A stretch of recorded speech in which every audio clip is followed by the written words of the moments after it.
بسم الله الرحمن الرحيم. اللهم صل على محمد وآل محمد. اللهم كن لوليك الحجة ابن الحسن صلواتك عليه وعلى آبائه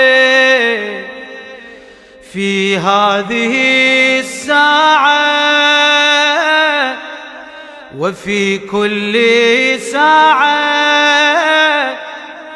وليا وحافظا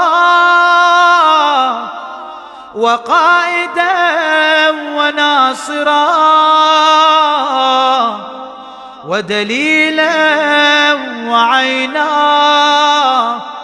حتى تسكنه أرضك طوعا وتمتعه فيها طويلا.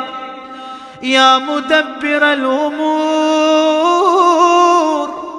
يا باعث من في القبور،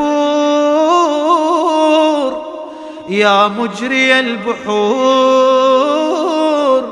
يا ملين الحديد لداود، صل على محمد وآل محمد وافعل بنا ما أنت أهله في الدين والدنيا برحمتك يا أرحم الراحمين.